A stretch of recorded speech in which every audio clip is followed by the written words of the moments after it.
Então, vamos dar início, Dayana? Vamos sim. Boa noite, primeiramente, a todos e a todas, né? É um Boa prazer estar noite. aqui para esse bate-papo, né? Eu sempre falo que é um bate-papo. Eu vou tentar, como eu comentei já desmitificar no sentido de aguçar o olhar de vocês entenderem que, no fundo, quando a gente fala de criptomoedas ou até de blockchain, a gente entender que é uma coisa muito maior, que é um movimento até eu falo, né, de mudanças das relações econômicas mesmo, né, e que faz sentido dentro do movimento, eu falo até humano maior, né? Então a minha ideia é que vocês talvez comecem a compreender e entender um pouco e isso dentro desse olhar mais de contexto, né? Para poder não entenderem aquilo só como uma coisa da moda, mas entenderem que faz sentido atrelado a outras questões, né? De mudanças mesmo da forma como a gente se relaciona, né? No mundo. Então, para tentar exemplificar o que eu estou falando aqui, onde é que está? Compartilhar. Eu estou tentando achar a minha tela aqui, que eu tô com tanta coisa aberta no meu computador que não é brincadeira. Uai, cadê? Aqui. Aqui. Compartilhar a tela. Depois vocês só me dizem se deu boa. Deu boa, né? Sim, tá ok. Então tá. Vou reproduzir aqui. Vamos lá. Travou aqui para mim. Tá, para vocês está ok, agora deu. Então tá, como eu falei, eu vou falar um pouco sobre blockchain, tokens, criptomoedas, uma rápida conversa com vocês. Deixo aqui já meus contatos, quem se quiser se conectar comigo, no meu site, LinkedIn, e-mail, Facebook, Instagram. Então eu sempre estou postando coisas, todos esses canais vocês me contatam, tá? Então fico já aí, deixo ficar à disposição. Primeiro ponto, acho que a gente partindo mesmo desse olhar mais amplo, o que está acontecendo no mundo? Eu acho que a primeira pergunta você tem que entender porque a coisa é muito mais maior. O que está acontecendo no mundo, eu brinco, né? E aí a gente já vivencia, nós estamos, né, até por conta disso aqui, no que a gente chama de Revolução 3.0, né, que é que é a revolução que nós estamos aqui, que é dos meios de comunicação da tecnologia da informação e comunicação, internet. Nós estamos aqui por conta dessa infraestrutura que a gente chama de internet. E o que a internet trouxe para a gente? Ela trouxe uma conectividade, né? A gente pode se falar com qualquer pessoa no mundo, não é?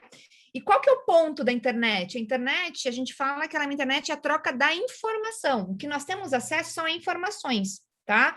Eu consigo saber tudo que está acontecendo o tempo todo no mundo, eu consigo me comunicar com as pessoas, trocar informações com as pessoas, mandar e-mail, WhatsApp, ou seja, a internet nos possibilitou a interconectividade de informações.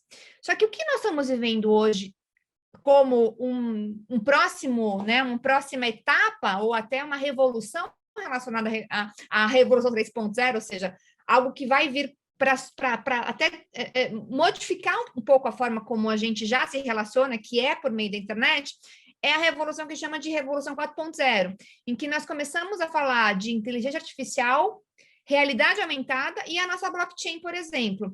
E qual que é a característica dessa revolução que nós estamos vivenciando?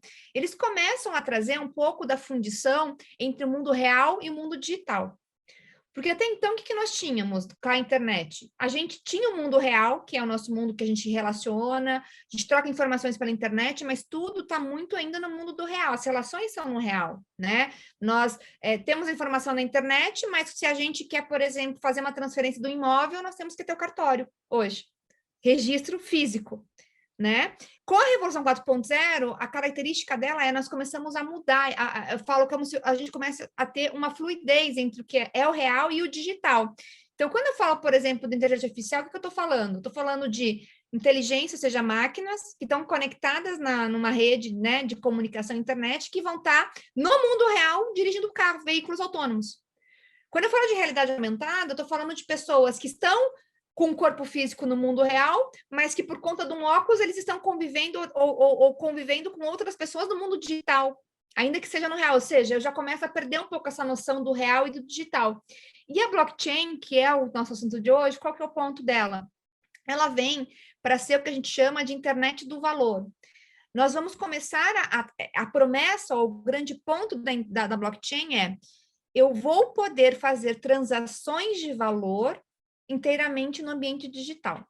E isso é importante por quê? Porque para a gente poder hoje garantir que algo vale, nós temos os certificadores, que são os intermediários. Exemplo, o cartório de registro de imóveis, ele certifica que aquela propriedade, aquela matrícula existe daquela pessoa.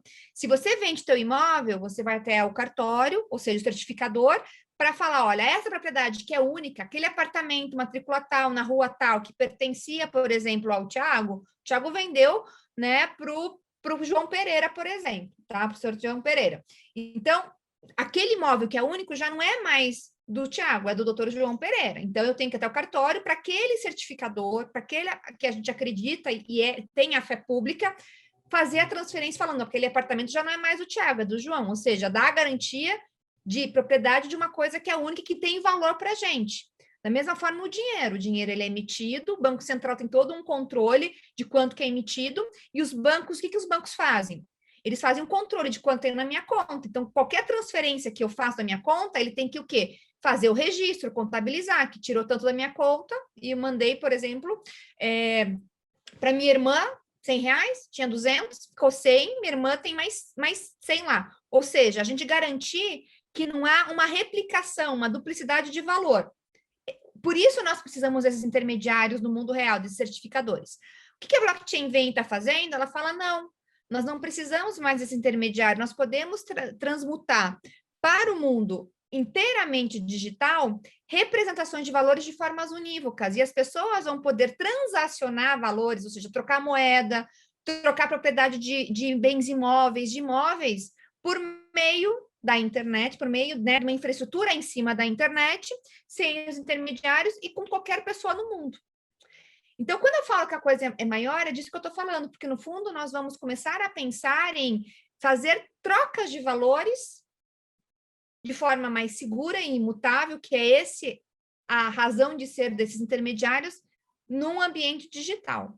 Então, é a internet do valor. A gente vai começar a poder fazer operações de valor, e eu falo valor aqui monetário, financeiro, valor de propriedade de arte, né, da propriedade de um bem de arte unívoco, que até então a gente precisava de alguém que certificasse isso por meio de uma infraestrutura tecnológica, que é o que a gente convencionou chamar de blockchain. Então, era esse um primeiro ponto que eu queria já trazer para vocês chamar a atenção, que no fundo faz sentido se a gente parar para pensar. Se nós somos uma sociedade que cada vez está mais digital, nós nos relacionamos por meio digital. Hoje, até os relacionamentos muito solteiros aí nas redes sociais, né, de relacionamentos, são tudo no ambiente digital. Por que não trocar valores no ambiente digital? Era esse o passo que faltava. E nós não tínhamos uma tecnologia que garantisse a unicidade que eu falo, né, daquele valor. Porque hoje, se eu anexo um e-mail, né, uma foto no e-mail, se eu mandei esse e-mail para o Tiago, e o Tiago, na sequência, manda, por exemplo, para o senhor Bertolucci, o que acontece? Uma foto que estava no meu e-mail, a primeira que eu mandei para o Tiago já não é uma foto, são duas, porque a que tem no meu e-mail, na minha caixa de saída, e que tem na caixa de entrada do Tiago. E se o Tiago replica essa foto para o doutor Bertolucci, o que nós temos? Nós temos agora 3. Tem a que está na minha caixa de saída, a que está na caixa de entrada do Tiago e na caixa de saída, ou seja, 3, e na caixa de entrada do Bertolucci. Nós temos já 4 replicações de uma mesma foto. Por foto em arquivo não tem problema, mas e se fosse dinheiro? O problema da replicação do dinheiro. E era esse o ponto que a gente não tinha trocas de valores no meio digital, porque nós não tínhamos algo que garantisse um registro unívoco e de que aquele item era só aquele item e que foi para aquela pessoa e que não ia ser replicável digitalmente. E a blockchain veio para fazer isso. E por isso a gente começa a realmente ter esse frenesi ao entorno e ver que o movimento é muito maior, tá? Seguindo, meu computador aqui.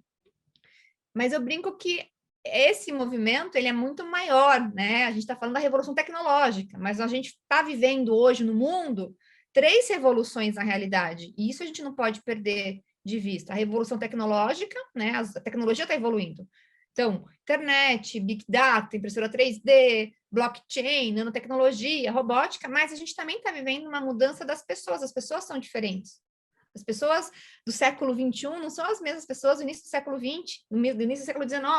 Então, a sociedade mudou, as pessoas estão ficando mais velhas, as pessoas, muitos não estão casando, ou tendo filhos mais tarde, ou seja, nós somos seres humanos diferentes, que utilizamos uma ferramental tecnológico para nos relacionarmos com outras pessoas de forma econômica. Então, as relações econômicas estão mudando. Então, hoje a gente vê o quê?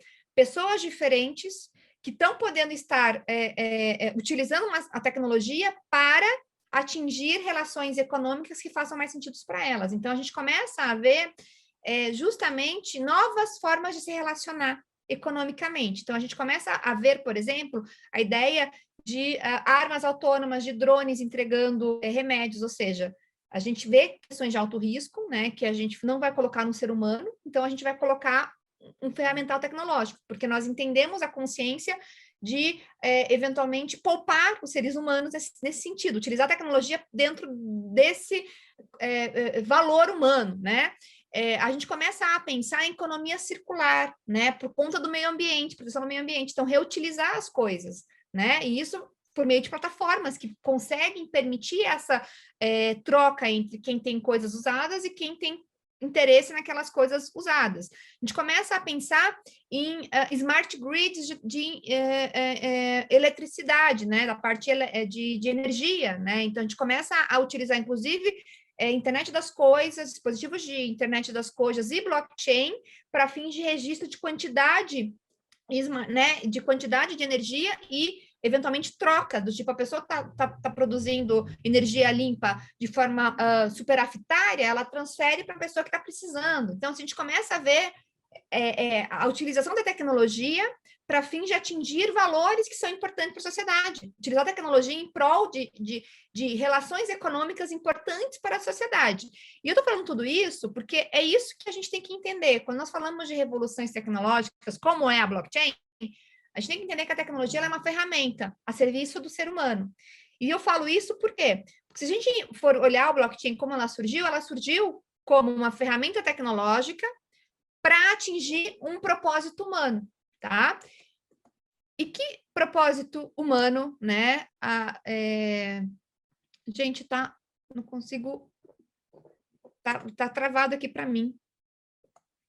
E que propósito humano, gente, desculpa que tá travando aqui o meu computador.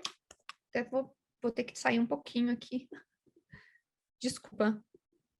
Vocês estão vendo ou é só o meu que tá travando? Não tá travando, não. Tá passando normalmente. Então tá, então acho que é só no meu aqui que deu um delay, tá? Peço desculpa, mas então a ideia é essa, sempre entender que a tecnologia é uma ferramenta, tá? E como eu comentei, a blockchain tem, qual que é o propósito dessa ferramenta da tecnologia? Essa internet do valor. Ela veio para permitir trocas de valores no ambiente digital. É para isso que serve. Os tokens, ou criptoativos, ou criptomoedas, são aplicabilidades dessa tecnologia para fim de troca de valor. No fundo, o que nós estamos falando é de troca de valor. Quando falamos de criptomoeda, qual que é o propósito? Eu ter unidades digitais monetárias para ter troca de valor. Estou utilizando para especulação? Estou, mas o propósito é ter troca de valor monetário. Quando eu falo de stablecoins, que são criptos atreladas ou a outras moedas oficiais, ou a outras commodities, ou a outros bens, qual que é o propósito? Eu ter uma maior estabilidade no valor para poder fazer trocas de valor, né, por meio da blockchain, inteiramente digital. Quando eu penso em NFTs, que vocês estão ouvindo aí das artes, qual que é a propósito? Eu tenho um instrumento que é um token digital para fins de troca de valor, certificando a unicidade daquela obra de arte. Então, o movimento que nós estamos falando é de troca de valores, é a internet do valor. Por isso que eu falo que a coisa é muito mais ampla, que é um movimento que faz sentido dentro de uma sociedade que cada vez mais está digital e utiliza a tecnologia para fim de facilitar as trocas e globalizar, né? Porque se a gente parar a pensar, essa ferramenta do blockchain, ela permite essas trocas globais, porque nada mais vai impedir de eu trocar, ou obviamente, com as limitações jurídicas de aceitar e de modificações dos sistemas para dar validade a isso, mas do ponto de vista tecnológico é muito possível eu utilizar um token que represente a propriedade de um imóvel e eu vender para qualquer pessoa no mundo aquele imóvel e eu só vou fazer o registro disso falando qual que é a tua carteira para eu mandar esse cripto que representa a propriedade. E ponto. Não preciso mais de um monte de burocracia, eu não preciso desse monte de intermediário, de ter alguém, ver como é que é a lei, o cartório naquele país, etc., acreditar o contrato, se não é... Não! Então, do ponto de vista tecnológico, ele está realmente nos permitindo trocas de valores de forma mundial, global. Então, se a gente parar para pensar no movimento humano, de nós sermos cada vez mais globais, interconectados com o mundo, nós termos uma ferramenta que permite a troca de valor global faz sentido.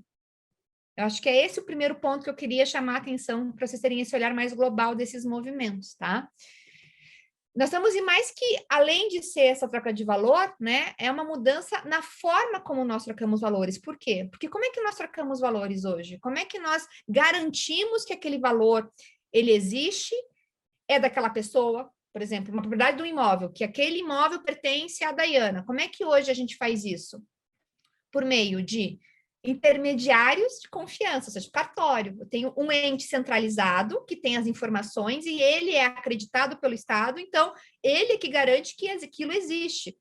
Da mesma forma, os bancos é que têm as nossas informações, os nossos saldos bancários, eles que controlam a contabilidade do que a gente gasta, não gasta, para fins de atualização da nossa contabilidade bancária, financeira. Com a blockchain, não. A gente tira os intermediários. Não tem mais um intermediário de confiança, uma pessoa que centraliza as informações. A ideia é diferente, é uma rede aberta. Então, todo mundo que participa da rede é uma comunidade. Todo mundo vai ter acesso às informações que estão acontecendo naquela comunidade e todo mundo daquela comunidade vai validar as informações. Então, é basicamente, assim, numa analogia muito assim, né? Até não é técnica, mas só para tentar fazer vocês entenderem. A ideia é o seguinte: é como se todo mundo que estivesse participando daquela rede, vamos supor, blockchain do Bitcoin, tá? Então, qualquer um que participa da rede, é como se cada um tivesse o registro, a contabilidade de todo mundo da rede. Então, se eu quero transferir um cripto, por exemplo, para o Thiago, e todos nós somos pontos da rede, todos nós sabemos quanto que a Daiana tem na carteira dela. Então, todo mundo vai falar, a Daiana quer transferir um Bitcoin para o Thiago. Vamos supor que eu tenho na minha carteira 3 Bitcoins. O que todo mundo vai fazer? Igual o banco, vai ver. A Daiana tem saldo para 3 Bitcoins? Ela tem 3, ela tem saldo para transferir 1? Aí, o Bertolucci vai falar que sim, a Rosemary vai falar que sim, o João Pereira vai falar que sim, e até que nós atingimos 50% mais um da rede, falando, não, ela tem, pode fazer.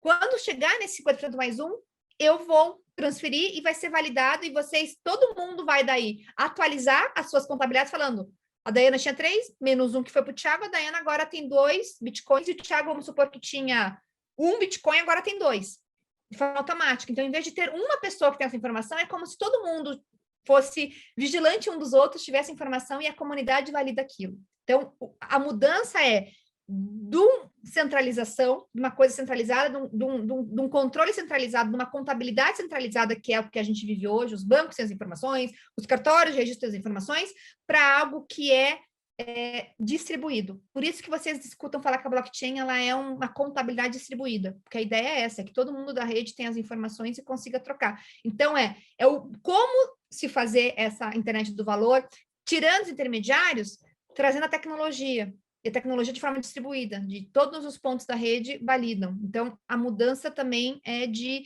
modelo de contabilidade. A gente realmente tira os intermediários e traz algo mais democrático até. Então, se vocês pararem para pensar, é muito romântica a proposta da blockchain e dos criptos que veio atrás dela, que é você possibilitar trocas de valores digitais, inclusão maior, porque, no fundo, todo mundo pode se conectar e todo mundo que fizer fazer parte da comunidade pode chegar. Entendeu? Vamos ser todo mundo participa, todo mundo valida de uma forma democrática, todo mundo se conecta no mundo. Então, é bonita a promessa. E, no fundo, como eu comentei, tecnologia é uma ferramenta.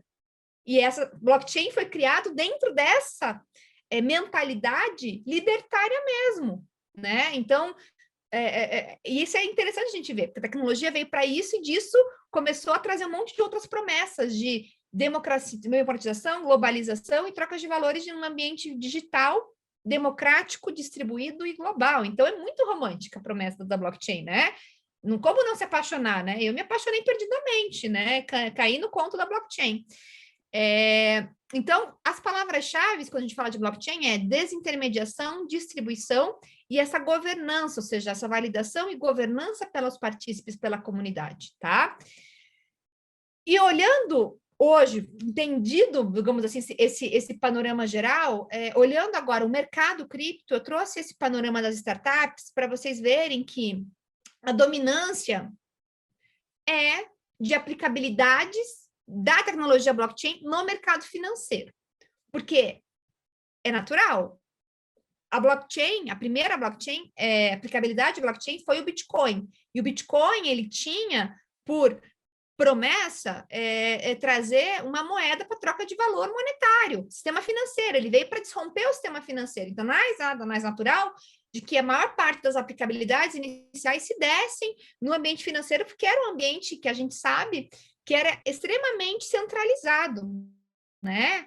E que a gente, por exemplo, a gente não conseguia até pouco tempo atrás com o Pix no Brasil fazer transferências de uma conta para outra se não fosse no horário útil naquela, né, entre segunda e sexta-feira até as 5 da tarde. Hoje a gente pode fazer qualquer horário. E não fazia sentido a gente ter essa limitação numa sociedade que já é inteiramente digital, e-mails, né, o tempo todo, ligações. Então, era um ambiente que ainda não tinha passado por essa revolução tecnológica. Então, a dominância de aplicabilidades da blockchain, dessa tecnologia que veio para ser a troca de valores, a maior parte ainda é mercado financeiro. Mas a gente vê em áreas que têm intermediários para melhorar esse tipo de acesso a valores também em outras áreas, crescendo no Brasil, né? Mas eu trouxe isso para vocês terem um mapa desse ano, esse relatório, que a maior parte ainda é no mercado financeiro. E aí eu vou falar um pouco mais do mercado financeiro, porque, de fato, no mercado de criptos, de tokens, de blockchain, de aplicabilidade de blockchain, o mercado financeiro é o que tem mais. Por isso, se a gente tem visto crescer tanto criptomoedas, quanto fundos com criptos, quanto DeFi, então está muito ainda ligado ao mercado financeiro, mas tem, e aqui eu já queria deixar essa visão, já temos aplicabilidades em outros setores que não só o financeiro. Por isso que eu quis dizer, a coisa é muito maior do que a gente imagina, porque a promessa é muito grande da blockchain, tá? Então, nós vemos criptos em áreas, inclusive áreas rurais, por exemplo, tá? Você está fazendo financiamento, por exemplo, ou e na parte financeira, mas na parte rural mesmo, você vê, por exemplo, todo rastreamento, toda a parte de você rastrear mesmo, desde a origem, eventualmente, de alguma produção, toda a parte como ela, né, sofreu, toda a parte da cadeia de suprimento, como foi, como que chegou, qual que é a qualidade, certificados, por exemplo, de carbono por meio de cripto, dando, por exemplo, tem um projeto que é o MOS, né, que está até vendo no mercado Bitcoin, que tem por promessa você ter uma certificação, ter um certificado de carbono, para eventualmente você ter uma parte nesse investimento no mercado de carbono, né, que é algo atrelado aí ao ambiente, né, de recuperação ambiental. Então, você vê muita coisa legal, tá? Então, eu só quis trazer para vocês saberem que a coisa realmente é muito, muito, muito maior. Mas vamos começar com o Bitcoin, a história do Bitcoin do início, né? Mercado financeiro. Então, ato 1, né, que é o Bitcoin. Qual que é o ponto do Bitcoin que eu acho que é importante vocês entenderem por que o Bitcoin foi criado?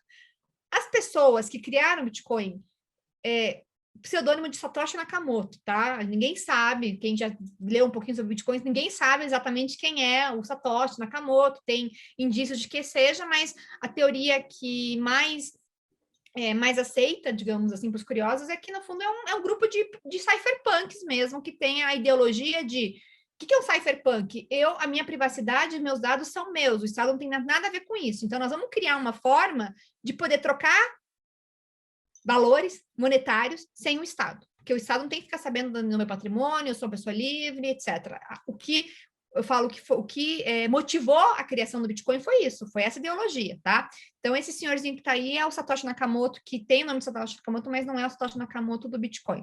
E qual que é o ponto do Bitcoin? O ponto do Bitcoin eles queriam ser o dinheiro, cash, dinheiro. Então, qual que era a ideia do Bitcoin? Replicar para o mundo digital a propriedade do dinheiro em cash. Qual que é a propriedade do dinheiro em cash? Se você vai hoje na panificadora e quer comprar um pão, o que você faz? Você entrega o dinheiro, a pessoa te entrega o pão, você não tem que saber nada da pessoa. Troca ali, ó. Eu tenho um valor que vale R$10, eu posso comprar o que eu quiser com R$10, a pessoa, né? Vou entregar a nota, a nota não vai ser mais minha, a pessoa vai me entregar o que eu quiser, eu não tenho que saber nada da pessoa. Então, a ideia deles era replicar essa propriedade do dinheiro no mundo digital. Por quê? Porque eu não preciso de intermediário, não preciso de banco para fazer transferência. Eu posso fazer diretamente entre as pessoas, peer-to-peer, parte a parte. Porque eles falaram, olha, atividade de troca monetária é importante. Nós precisamos de algo que possibilite eu comprar um pão, comprar sei lá, comprar um carro, comprar um imóvel. Mas os bancos não são necessários. Nós vamos tirar os bancos da jogada, vamos criar um dinheiro nosso, digital, e que a gente faça essa troca sem que tenha os intermediários de confiança do Estado, porque a gente não quer o Estado na nossa visão. E como é que eles fizeram isso? Né? Eles fizeram isso por meio do que a gente chama de várias tecnologias misturadinhas, tá?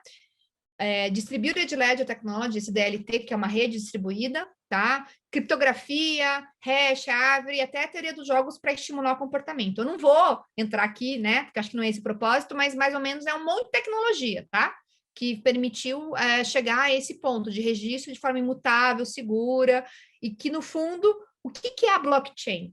A blockchain é um grande livro-razão, igual contável, que registra a troca de valor. Só isso, blockchain é só isso. O blockchain, ele simplesmente fala, olha, a carteira XYZ, que é minha, por exemplo, transferiu tantos bitcoins para a carteira ZW, total do Bertolucci, por exemplo.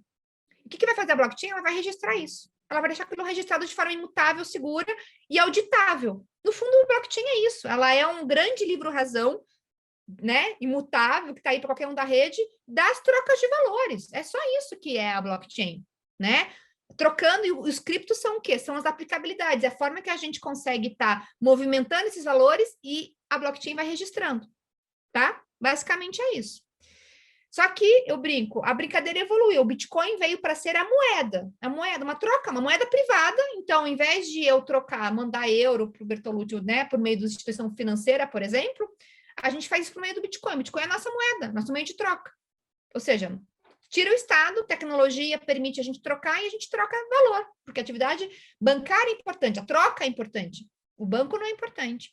Só que nós tivemos vários problemas, né, do Bitcoin para esse propósito, e um deles é o que vocês já comentaram, a volatilidade, o valor sobe, desce, sobe de novo, você não tem controle daquilo. Por quê? Porque, no fundo, tudo é confiança, tá? No fundo, nenhum dinheiro hoje, nem o dólar, nem o euro, nem o real, nenhum dinheiro tem lastro, não tem lastro, né? Tinha lastro lá antes de Bretton Woods e tal, no ouro, lá antigamente. Há muitos anos não tem lastro. Por que o real vale tanto em relação ao dólar, ou porque o dólar vale mais em relação às outras moedas? É a confiança no Estado que emite aquele valor, é só isso, é confiança. Lastro não existe, mas a confiança que a gente tem. E o Bitcoin é emitido por quê? Por uma rede de tecnologia. É confiança no que aquilo vai funcionar, não vai funcionar, quem quer, quem não quer. É lei da oferta e da demanda, simples, ponto. Por isso que é tão volátil. Porque, no fundo, nós não temos... a crença tem que ser na tecnologia, tem que ser na adesão, então tem muitos fatores aí de oferta e de procura também que impulsionam, né? Ou aumenta ou diminui o valor. Então, é altamente especulativo no sentido de volátil. A gente não tem uma razão para subir ou descer, ou uma razão muito fidedigna. Um Twitter do Elon Musk faz o Bitcoin subir ou descer, por exemplo, né? Então, é um mercado nesse sentido, não tem realmente lastro em nada, então dificulta, você não consegue ter a característica da moeda que é a troca você consegue Bitcoin, só que qual que é o problema? Eu não tenho reserva de valor, porque o valor sobe, desce, e nem unidade de conta, porque eu não sei exatamente quanto que vale um Bitcoin. Eu tenho uma ideia de quanto que é R$10, mas eu não sei quanto que vale tantos satoshis, que é o percentual do Bitcoin. Então, para tentar melhorar, né, ou seja, o ato 2, né, vamos melhorar essa situação, porque eu acho que é legal a ideia dessa troca monetária digital, né, fazer algo, né, que realmente permite trocas diretamente entre partes, de forma rápida, 24 horas por dia, todo o tempo, em ambiente inteiramente digital. E aí a gente eu falo que teve as próximas gerações de moedas, ou seja, eu ainda tinha por propósito troca monetária, de valor monetário, digital, por meio da blockchain, mas vamos tentar melhorar um pouco o que está acontecendo. E aí a gente teve o que a gente chama das moedas 2.0, né? Da segunda geração das moedas, das criptomoedas, que são o que a gente chama de stablecoins. O que são stablecoins? Elas tentam diminuir essa volatilidade do valor dos criptos, atrelando aquele cripto a um cesto, seja aí tem, por exemplo, né, eles chamam de colateralizado, ou seja, tenha, né, a garantia, esteja lastro em dinheiro fiat, que a gente chama dinheiro fiat é dólar, real, euro, dinheiro oficial, né, que é o caso da USD Tether, que é hoje a stablecoin lastreada em dólar, né? Então, dizem que é 1 para 1, tá? Mas eu até trago, né, notícia de hoje, já até foi um escândalo, até, porque, assim, não está muito bem explicado que é 1 para 1, tá? Que um Tether tem $1 atrelado a isso, no sentido de que é colateralizado, tem $1 garantido um Tether. Tá bem, assim, tá aí na mira, já recebeu multas, tá, da SEC, essa Tether, porque já foi verificado que não era realmente 1 para 1, tinha outros ativos, então tá no escândalozinho aí. Então, eu trouxe só para vocês saberem a notícia de hoje, tá lá no portal do Bitcoin, então não sei, não tá muito cheirando. Então, já falo, a gente tá num ambiente ainda que temos que realmente sempre estar olhando muito claramente o que está acontecendo. Tem também stablecoins que são atreladas ou que tem laço em commodities, tá? Tem esse PEX Gold que diz que está atrelado em commodities de ouro, tá? Nós temos também as stablecoins que têm por objetivo estar atreladas a outras criptos para nesse jogo entre criptos tentar trazer uma maior estabilidade nos valores, tá? Para não ter essa volatilidade tão grande. E tem também o projeto, né, esse Nubits, que ele colateraliza em nada, em algoritmos matemáticos. Então, ele começa a ver, olha, começa a subir muito o preço, eu, de uma certa forma, ou eu queimo cripto, ou eu queimo criptos para fins de tentar diminuir o valor, ou eu aumento a emissão para poder justamente estabilizar o valor, tá? Então, são projetos que têm por esse objetivo trazer uma maior perenidade nos valores. E atualmente, o que a gente está debatendo muito, que é muito legal, que são as CBDCs, que são Central Bank Digital Currencies, que aí nós estamos entrando num outro patamar, nós estamos entrando em tokens ou criptoativos ou stablecoins, aí cada país vai pensar no seu design, em que vão ser moedas oficiais. Então, o Estado tendo a sua própria moeda oficial digital. Nós temos o Real Digital, é um projeto. Ano que vem, a ideia é já começar os inícios dos testes para em 2024, se eu não me engano, está circulando o nosso Real Digital. E aí nós estamos falando nós já temos alguns projetos por aí, mas já estamos falando aí de uma moeda oficial, né? Então, uma troca de moeda digital oficial. E aqui o CBDCs eu falo que não é mais assim, mas será que isso vai acontecer? Não é mais se, é quando, né? Relatório do Banco Central dos Bancos Centrais, tá? Mostrou que nós estamos falando aí de 80% dos bancos centrais do mundo já estão estudando, já estão olhando, já estão verificando isso, tá? Alguns já em projeto, obviamente, a grande maioria inicial de concepção, mas alguns já, inclusive, implementando para outros pilotos. Então, não é mais se, é quando vai acontecer. Então, já está acontecendo. Então, nós em breve teremos, tá? As moedas digitais oficiais. Nós já temos, né, alguns casos, eu vou trazer alguns cases que já aconteceram, que já estão rodando. O Brasil diz que em 2024 vai ter o nosso, o euro breve também deve estar aí na área, e até o próprio dólar também. Então, assim, gente, a gente isso vai acontecer, né? Agora a questão é quando. Então, como eu falo, é um movimento que veio para ficar, porque nós estamos falando de trocas de valores, né, ambiente digital. E fofoca, né? Momento fofoca. Por que essa correria dos bancos centrais, né? 80% já, há 2 anos nem falavam disso, já 80% agora já está implementando. Por quê? Porque nós tivemos, né, esse caso que hoje é o Diem, mas na época não era o Diem, era o Projeto Libra da Facebook. O que o nosso Mark Zuckerberg quis fazer? Ele falou: vou criar a minha stablecoin do Facebook. E aí eu penso para vocês, como é que vocês acham que um cara que tem bilhões de pessoas conectadas, que todo mundo utiliza WhatsApp, né? Instagram, Facebook, que muitas dessas pessoas que têm essas redes sociais, elas não têm bancos, não são bancarizados, nós estamos falando aí no mundo, de 31% do globo não é bancarizado, é muita gente, mas provavelmente essa grande maioria dessas 31 tem Facebook, né? Tem WhatsApp, tem celular, alto custo de transação para isso, tá? A ponto de 85% das transações serem em dinheiro. Diante desse cenário, um empreendedor como Mark Zuckerberg falava: vou fazer um stablecoin meu para as pessoas trocarem dinheiro nas minhas redes, pelos meus WhatsApp, pelo Facebook. O que isso vai acontecer? Gente, eles vão ser simplesmente o maior banco central do mundo. Eles vão poder dominar. Quem é que não vai querer trocar de uma forma rápida e fácil troca monetária pelo Facebook ou pelo WhatsApp? E aí os bancos centrais ficaram com muito, muito medo, né? E não era para menos, porque olha aqui os números, tá? Nós estamos falando aí, ó, 2,7 bilhões. Então, Big Techs entrando nisso, querendo fazer moeda, qual que era o problema para os estados? Estabilidade financeira e monetária. Porque nós estamos falando, olha quantos números de clientes do banco, Bradesco, 99 milhões, Caixa Econômica, 96 milhões, Itaú, 82 milhões, usuários de Facebook, 2,7 bilhões, Google, 3,2 bilhões, Apple, 1,75 bilhões. Então, nós estamos falando de potencial, né, potenciais big techs mandando em toda a política monetária do mundo. Então, os bancos centrais falaram, nós temos que correr atrás da nossa moeda oficial, barrar esses projetos que o Mike Zuckerberg trouxe, né, que era o projeto Libra, e começaram a correr com essas inovações CBDCs, para fins de realmente fazer face a isso e não deixar essas big techs tomarem, né, conta disso tudo, né? Porque qual era a preocupação dos estados? Gente, direito concorrencial, soberania financeira dos estados que eles iam perder para as big techs, a própria privacidade dos dados, porque o Facebook teria acesso, por exemplo, a tudo que a gente troca monetariamente, quanto que a gente tem de valor, que a gente troca, que a gente não troca, né? E comprometer a política monetária dos estados, tá? E aí, qual foi a história que os estados falaram?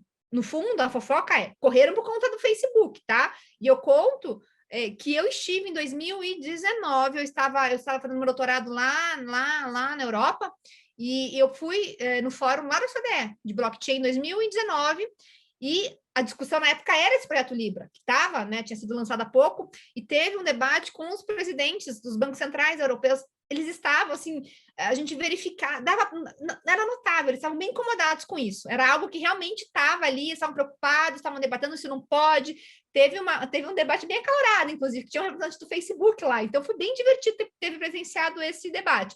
Então, a realidade é que eles ficaram preocupados com isso. Mas qual foi a historinha que os bancos centrais contaram para a gente? Não, nós vamos criar um CBDC, uma moeda digital, né, um cripto nosso, porque vai melhorar a eficiência dos meios de pagamento, vai reduzir os custos de transação, que hoje está mais ou menos 7% do valor que você precisa para transferir internacional em encargos, né, desses intermediários de confiança. Então, tira os intermediários, diminui o custo. Vamos melhorar a integridade do sistema financeiro, estimular a inovação financeira, melhorar o acesso, vamos democratizar tudo isso, né? Então, a história era muito bonita, né? Mas óbvio que a gente também tem um contraponto, né? De como que eles vão fazer esse tipo de design tendo bancos no meio dessa cadeia. Porque, para onde eu tenho dinheiro digital, será que eu preciso de bancos? Que são os caras que fazem empréstimo, e é necessário empréstimos, por exemplo. Então, tem algumas questões que estão sendo debatidas, né, para fins de design. Mas a ideia é bonita, mas a realidade é que eles queriam fazer face aí a empreitada dessas big techs, tá? Então, o design é o que eles estão hoje debatendo, os bancos centrais. Como que nós vamos fazer? Nós vamos fazer moedas digitais apenas para liquidação entre os bancos, ou nós vamos oferecer para todos os cidadãos, vão ter acesso a essa moeda? Então, eles estão pensando como compatibilizar isso com as políticas deles, né? E necessidade de cada estado, mas todos estão olhando, todos estão fazendo, tá? Cases que já estiveram desses CBDCs, esses dinheiros digitais. Nós tivemos o projeto BIM, que era um projeto que já acabou, foi como se fosse um test drive, tá? Feito entre autoridades de bancos centrais Singapura, Canadá e Inglaterra, para fins de liquidação internacional de valores, para ver se funcionava, se dava pau, se não dava, e foi muito bem sucedida o projeto. O que já está agora, né, está sendo utilizado é o Yuan Digital, que é da China. A China está super avançada nisso, tá? Eu acho que é o país que está mais avançado tanto em infraestrutura de blockchain quanto do dinheiro digital. Por isso que eles tiram mineradores da China, Bitcoin da China, porque eles têm o deles e, no fundo, eles querem implementar o deles e querem, né, ter esse controle um pouco maior dentro da ótica chinesa, faz sentido, né, da política chinesa. E nós tivemos o caso interessante de Sandollar, no Bahamas, tá? Eles têm já a CBDCs deles, que é chamado Sandollar, e a Bahamas eu falo que foi um case de adequado, sabe quando você tem as condições perfeitas de temperatura e pressão, na época que a gente aprendia na física, né, da evolução da água, é isso. Bahamas, nós estamos falando de um país que tem, acho que é um arquipélago de 400 e poucas ilhas. Imagina o custo de você emitir moeda, mandar dinheiro para 400 e poucas ilhas, né? Então, era um custo muito alto para o Estado. É um país que é altamente digitalizado. A maioria das pessoas tem celular, tem acesso digital. Então, Ou seja, isso é importante para fins de implementar um CBDC, as pessoas terem acesso ao meio digital. Então, diante disso, foi feito esse projeto, né, o $100, super exitoso, as pessoas têm bastante adesão, está sendo muito, muito interessante lá para o Bahamas. Então, eles já têm o dinheiro deles e trocam de forma aí por meio de infraestrutura de blockchain. Então, é um caso que já está aí rolando, né? E aí brinca, né? Que seriam os fins das moedas privadas, já com esses CBDCs aí, tem gente que acha que sim. Entrando os estados com as moedas oficiais, a gente que entende que daí é o fim do Bitcoin, todas essas moedas privadas de trocas. Eu não sei, porque acho que as pessoas são cada vez mais em nichos, em comunidades. Então, tem aquele fator humano que eu não sei se vai acabar, ou se a gente terá, na verdade, vários criptos para fins privados, mas por ter a confiança no Estado, eu acho que tende a ser o mais utilizado daí digamos assim, pelos adultos que hoje estão aqui, né? Daqui a alguns anos esses jovens estão vindo, eu não sei se eles pensariam dessa forma. Então, tem esse fator humano, mas tá aí. Então, só para vocês entenderem que tá aí, né? Tá na hora do dia e que em breve nós estaremos trocando valores em moedas digitais, ainda que quem não tem Bitcoin ou moedas privadas vai ter as dos estados, né? Com certeza. Último ato, ainda falando do mercado financeiro, para vocês entenderem, é o que a gente tem chamado de DeFi, que é o Decentralized Finance. Até agora, eu só comentei de utilizar a estrutura da tecnologia blockchain para troca de valores de moeda, monetário, moeda, cash, né? Privado ou, agora, como eu acabei de comentar, oficial. Mas o que nós estamos vendo já também desenvolvendo é uma mudança de descentralização e distribuição do sistema financeiro como um todo. Empréstimos, câmbio, por meio de projetos em criptos que tem por objetivo o quê?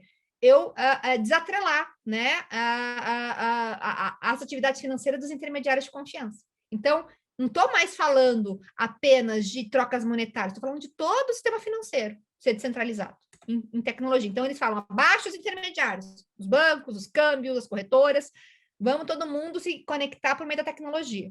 Essa é a promessa do DeFi, tá? O foco do DeFi é criar justamente essa arquitetura financeira, tá? Em que a gente consiga ter as regras já pré-definidas em softwares, tá? De maneira direta e transparente. Exemplo, hoje, quando você vai pegar um empréstimo no banco, financiamento do imóvel, você vai bater no Bradesco, por exemplo, no Santander, por exemplo, no Banco do Brasil, na Caixa Econômica, e vai apresentar alguns dados, alguns documentos, para eles poderem fazer uma resposta de quanto vai ser o valor do juro que ele vai te pagar naquele financiamento. E, às vezes, uma instituição para outra muda a taxa de juros. Você não sabe por que uma é maior que a outra ou por que a outra é menor que a uma, né? E, da mesma forma, eu posso ir na mesma instituição, vamos supor que eu tenho situação de renda semelhante à do Thiago, idade semelhante à do Thiago, e pode ser que a minha proposta do banco seja diferente de juros do que a do Thiago. E ninguém sabe por quê. Uma caixa preta, né? A ideia do DeFi é falar, não, está tudo esclarecido em smart contracts, em regras claras de software. Então, todo mundo que colocar dinheiro ou prestar tanto valor de, sei lá, de um Tether, vai ter por juros, né, para fins de emprestar e de ganho, para quem vai tomar, vai ter que pagar tanto de juro para quem vai emprestar. Então, todo mundo sabe as regras do jogo de forma clara. Então, se você vai tomar um empréstimo, tu sabe quanto que vai pagar. E qualquer um que entrar esse protocolo vai saber quanto que vai pagar, o quanto que vai receber se você que está emprestando dinheiro. Então, a ideia é realmente você trazer todo um sistema financeiro de forma transparente, prévia, clara e distribuída. Ou seja, eu, pessoa física, vou poder emprestar para outras pessoas físicas que vão poder, né, tomar diretamente, sabendo qual é a regra do jogo e com a garantia, às vezes, de lastro, de no outro valor. Vamos supor, você quer Tether, mas você só tem Ethereum. Então, você vai colocar Ethereum como garantia para pegar o Tether. Então, você vai ter também a questão de segurança, de limite. Então, é muito interessante. São vários projetos, tá? Um dos hot topics no mercado cripto é DeFi, então fiquem de olho aí em projetos em DeFi, tá? E aí não há regulador, né?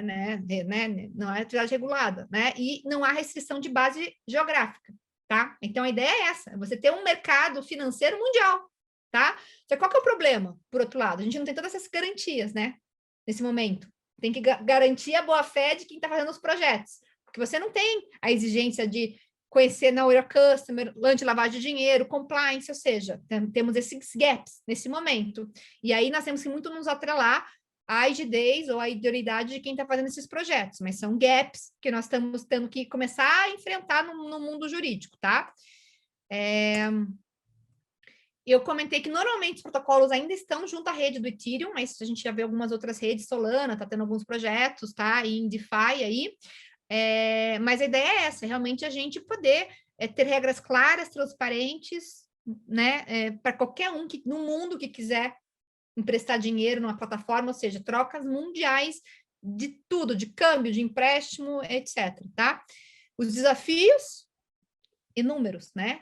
Eu acabei de comentar, assim, do ponto de vista regulatório, de segurança, porque no fundo hoje é um mercado inocente, particulares, nós temos que olhar muito quem está por trás do projeto, são pessoas idôneas, são pessoas capacitadas, tem valor envolvido, quanto que está envolvido, tem muitas, sabe, nuances, porque o risco de golpe é muito grande, né? Tem pessoas bem intencionadas como tem pessoas mal intencionadas. Então, nós estamos num ambiente privado, né? Que o Estado está tentando regular ou trazer diretrizes, mas ainda em cima dos intermediários conhecidos, exchanges, mas o DeFi é um desafio maior agora, porque agora nós estamos falando de trocas financeiras, né? Mundiais, e às vezes são institutos que nem existem em lugar nenhum, né? Tudo no meio de protocolo tecnológico. Então, assim, eu que sou advogada, eu falo que é um mundo aí bem complexo para a gente estar debatendo, mas só para vocês entenderem que a coisa é muito maior, no sistema financeiro, tá? E, assim, para fins de finalzinho, né, que eu falo que é um prólogo, primeiro ponto de tendências atuais do mercado cripto. Games e blockchain, tá? Tá muito em alta, por quê? Porque nós simplesmente saímos daquela padrão de pagar para jogar, para ganhar para jogar. Você joga e ganha dinheiro. E game a gente sabe, ainda mais em pandemia. Então, Axie Infinity, que é hoje, digamos assim, o principal cripto, né, em game, que estamos em blockchain, 9 bilhões vale em um ano. Está valendo isso, o valor que está, o market cap dele, 9 bilhões em um ano. Coloquei isso ao gráfico de um ano, isso aí em um ano. Tá?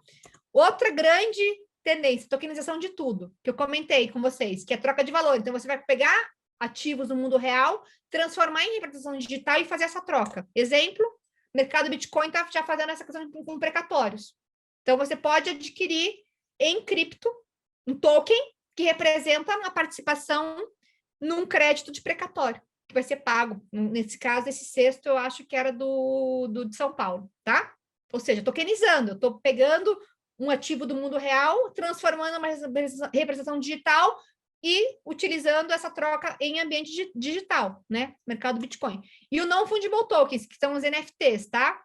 Notícia da semana passada, tá? Então, nós estamos atrelando... O que é non-fungible token? É o seguinte, é um token que é único.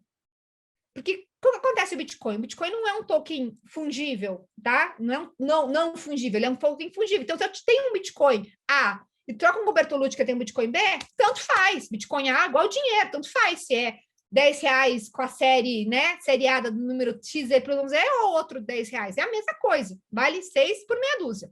Aqui não, aqui a ideia é igual uma obra de arte. A Mona Lisa é a Mona Lisa. Ela só existe a Mona Lisa. Ela é única. Então, o non-fungible token é um token que é único, unívoco. Então, você garante que aquilo só existe aquele é o único token daquilo. Então, eles estão fazendo artes digitais com NFTs, ou seja, eu tenho arte digital que atrela que ele é único. E aí eu estou fazendo o quê? Leilões de luxo, de obras de arte digital, NFTs. E esses NFTs podem ser utilizados para outras coisas, mas é o que está mais em alta hoje, o mercado de arte está bem aquecido utilizando isso. Então, só para vocês entenderem que o negócio é muito maior do que apenas as criptomoedas, tá? Mais uma vez, obrigada, reitero aí meus contatos e temos um tempinho aí para bater um papo, para vocês, de repente, conversarem e tirarem dúvidas. Obrigada.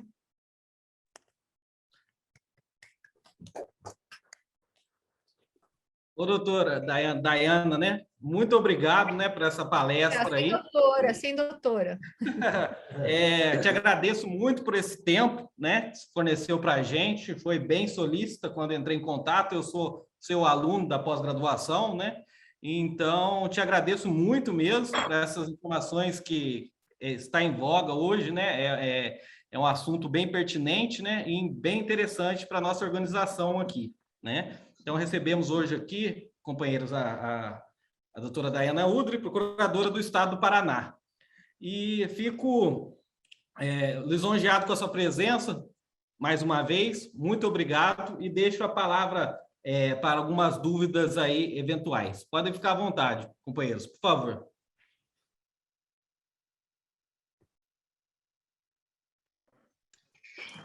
Mais fácil assim, levantar a mão.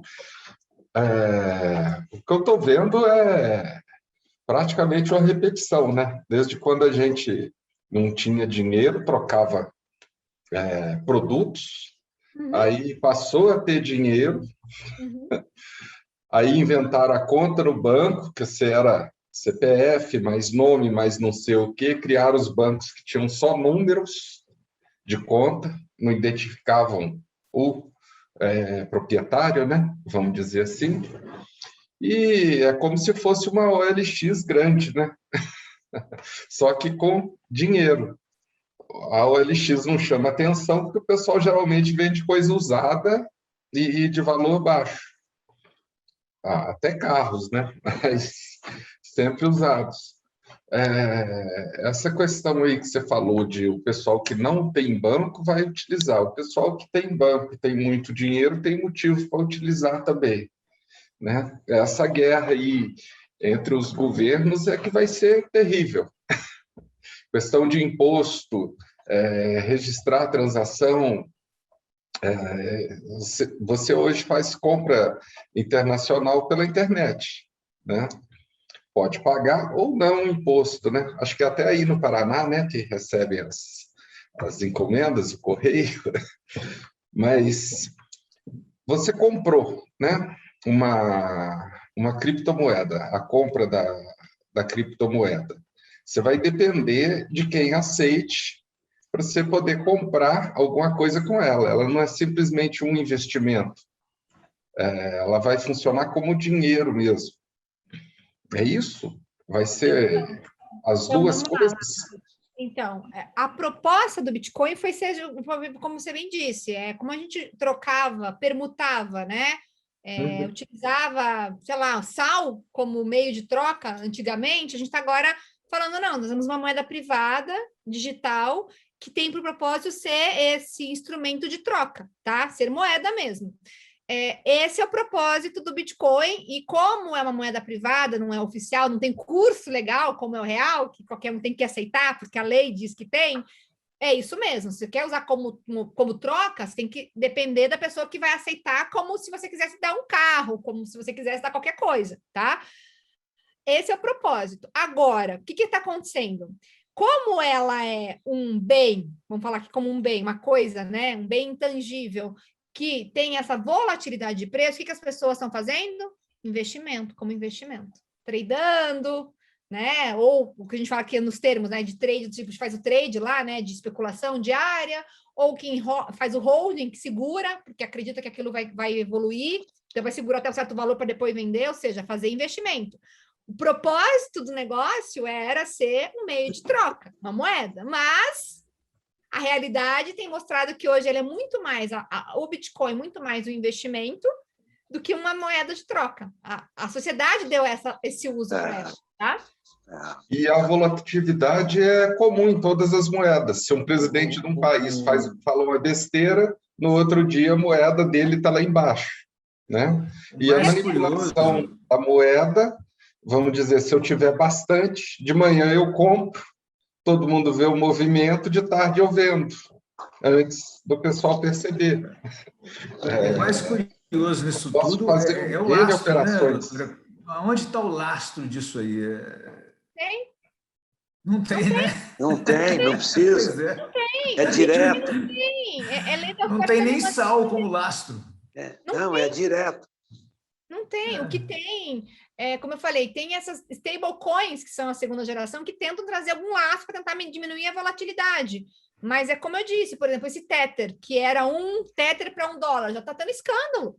Então, a gente fala, é um ambiente novo, do ponto de vista da moeda, é muito novo e está muito atrelado à confiança que você tem no projeto. É fácil, de repente eu resolvo criar uma Betolutcoin. Se pegar... Sim, estão fazendo, um monte de artistas fazendo NFTs deles e estão ganhando dinheiro, rios de dinheiro com isso. É algo, nossa, extremamente interessante e perigoso, né? O Mas Flamengo lançou é algo que a gente não essa sabe semana. onde nós vamos chegar. Sim, Flamengo. O Flamengo lançou e vendeu, não sei, bilhões em 15 minutos. O fan tokens, né? Os fan tokens. Outra moda. João, acho que o João e o Rafael estão com a mãozinha levantando. Não sei quem que levantou primeiro. Pela ordem, o companheiro Rafael, por favor. Então...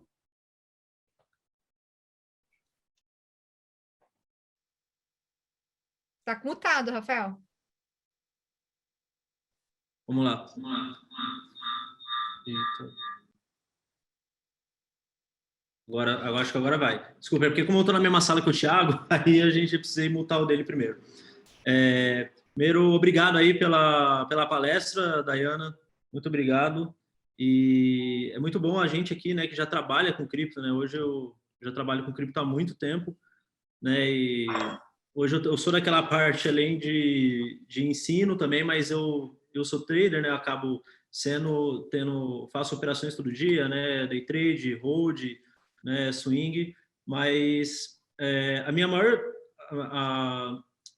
dúvida, né? Porque assim a gente acaba sempre usando o Tether, né? Porque as operações com Tether, elas são lastreadas. O volume dela sempre é muito bom, né? A gente sempre acaba usando esse par e sempre chega uma notícia ruim sobre a Tether. E a gente sabe que desde 2017 para cá, né?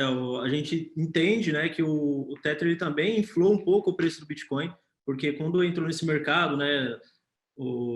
A maioria das trades que a gente faz, praticamente quase todas, sempre usando o SDT, né? Praticamente, se eu não me engano, 70% das trades que a gente faz, que no mundo, né? Que faz aí as trades, tá vendo?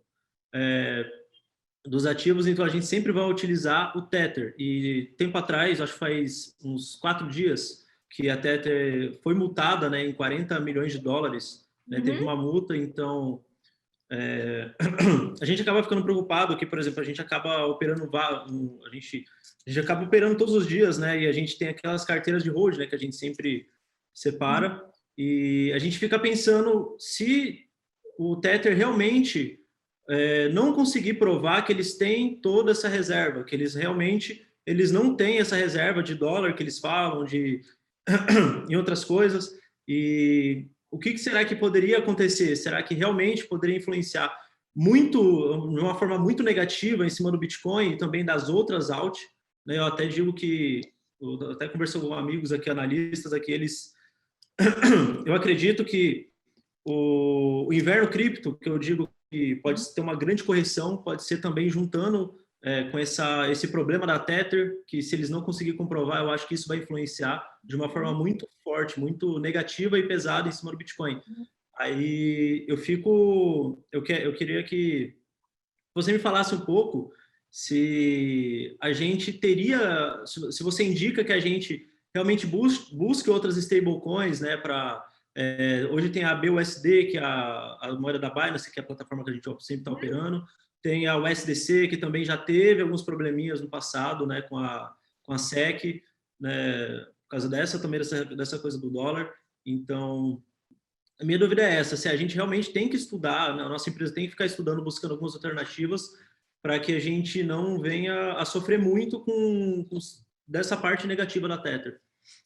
Olha, quem sou eu para falar? Acho que você é mais especialista que eu, assim, mas eu acho que é muito perfil. Eu acho que é sempre bom a gente diluir o risco, né?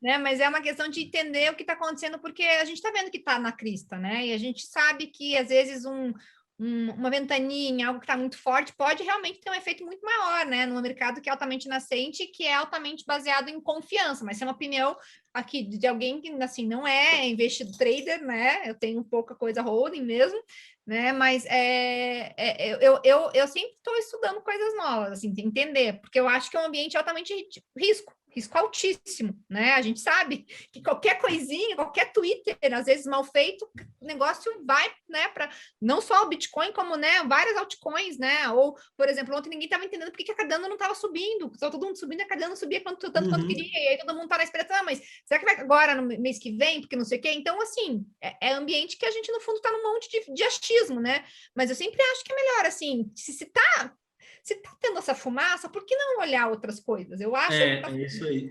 sabe? Se a fumaça, cara, se a fumaça já tem gente multando, pode ter fogo. Então, vamos tentar já pensar em planos, em cenários catastróficos, e o que a gente faria nesses cenários catastróficos, né? Concordo. Eu acho que é mais isso, né, olhar. Não, concordo. Obrigado, Daiane. Porque é muito importante, né? É importante porque hoje... Pode já baixar um pouquinho. Só baixar um pouquinho aí.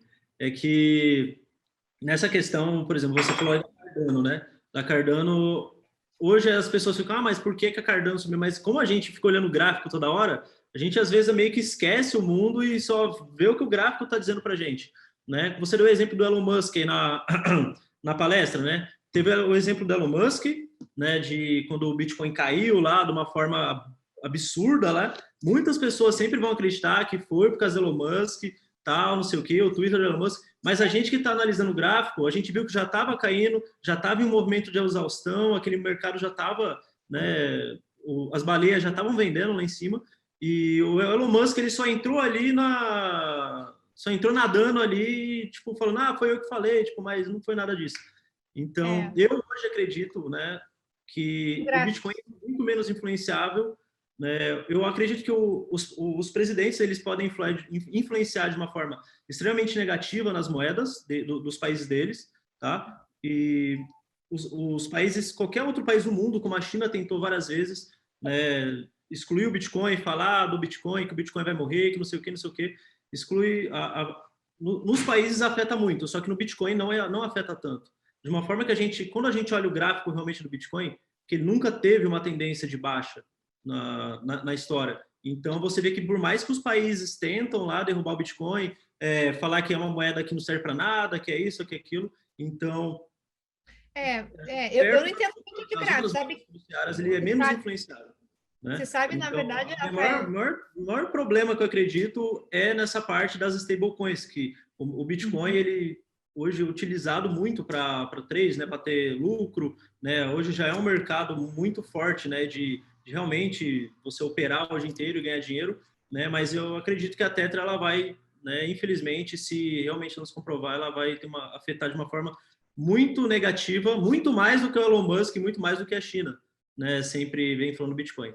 Mas muito obrigado, viu, Daiane? Então eu vou ficar de olho aí nas outras propostas aí de stablecoin, ficar bem esperto e ficar de olho aí. Obrigado, viu? Eu que agradeço, né? Depois você tem que dar uma aula aí, em vez de gráfico. Esse é meu próximo aprendizado, mas eu acho que o Bitcoin, na verdade... A gente já tem os cursos aí de análise gráfica. Então tá, aí eu vou, né? Bolsa de 100%. Ótimo. Né? E aí eu vou aprender, porque é uma coisa que eu quero aprender, mas eu acho que o Bitcoin chegou num momento que é too big to fall, sabe? To fail, não dá mais, é muito grande. É difícil. Isso aí eu concordo, não tem jeito. Hoje, big to fail, né? Não bancos, dá mais. Né? Os bancos, né, praticamente já estão utilizando a tecnologia blockchain, os bancos já estão negociando e tal. Né? Então é um negócio que não volta para trás, né? Agora, a maior dificuldade, eu acho que vai ser a questão dessa burocracia aí de você fazer das taxas, né, das pessoas dos governos querer taxar o Bitcoin, né, porque o governo também precisa morder lá uma parte dele e tal. Eu acho que essa vai ser as maiores dificuldades aí dos criptoativos. Concordo contigo. Obrigado, pessoal. Minha tá tranquilo. Companheiro João Pereira. Daiane, desculpa se a minha pergunta for parecer ingênua demais, mas é que essas terminologias que vocês usaram aí, para mim, são totalmente desconhecidas. Não é nada, nenhuma é ingênua. Mas como mineiro, eu fiquei numa dúvida cruel aqui. Como é que baseia o valor desse Bitcoin? Da onde que vem o valor? Especulação, desde isso, não tem. Né, Rafael, você que está aqui, que você é trader, está em cima, não tem. É especulação, é especulação. Então, mas aí não é uma coisa assim... Mas da mesma muito- forma que é o real, que é o dólar, sempre é pura especulação. Porque A gente sempre... confiança, né? Até estava conversando com um amigo meu aqui, que ele trabalha na BTG, então trabalha com esse tipo de investimento aí da Bolsa. E Opa, caiu o teu som. Lutou. a única vantagem do dólar em cima aí das outras moedas aí do mundo inteiro, por que ele ficou tão forte?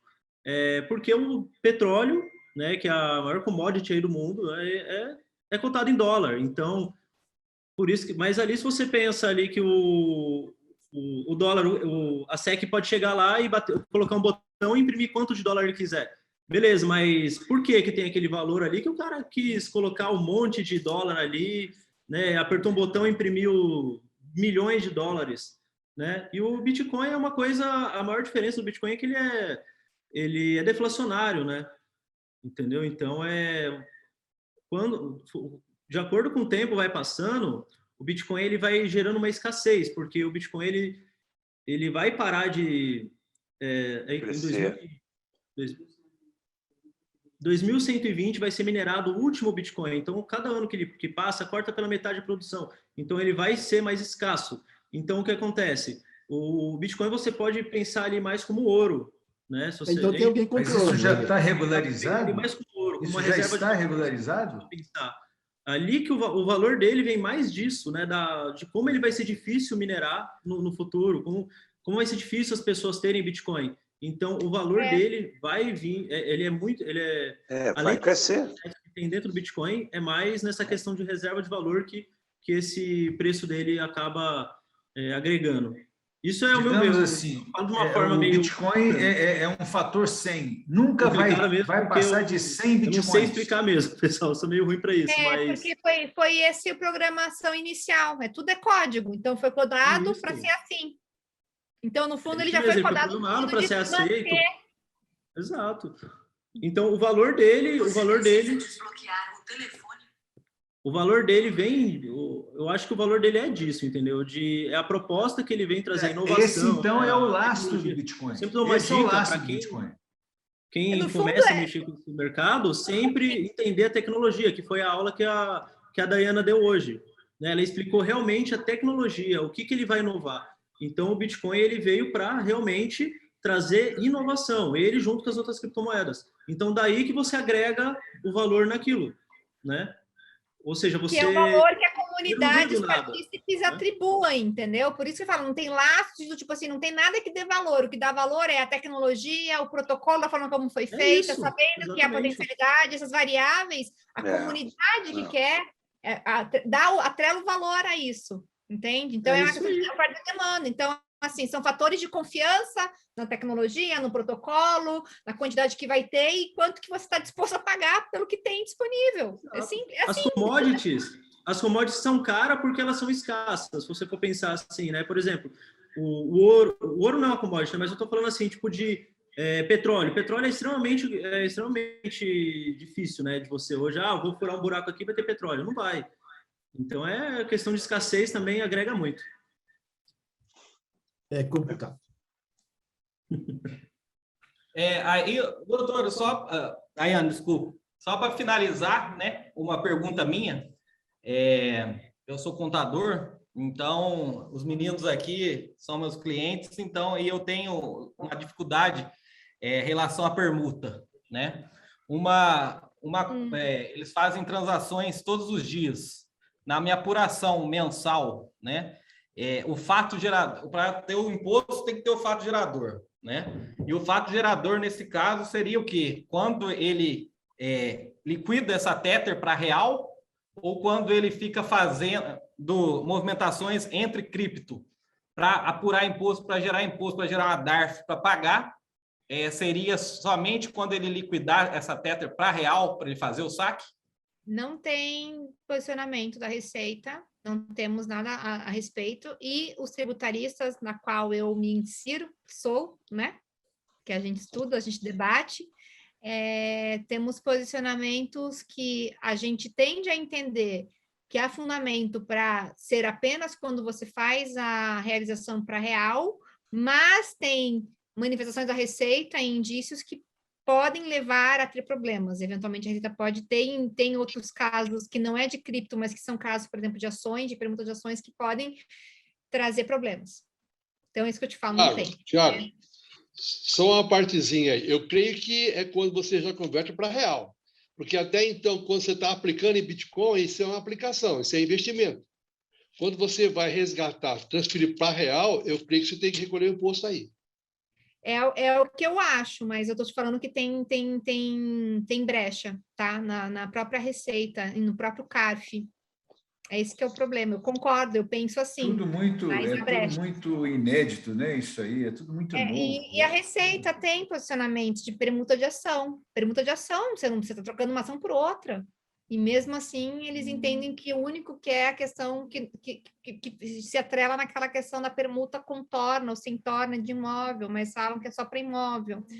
Então, eu acho que a Receita deve tributar quando você aplica, porque se você está aplicando, você está aumentando o seu patrimônio. Você tem que ter a origem desse investimento, né?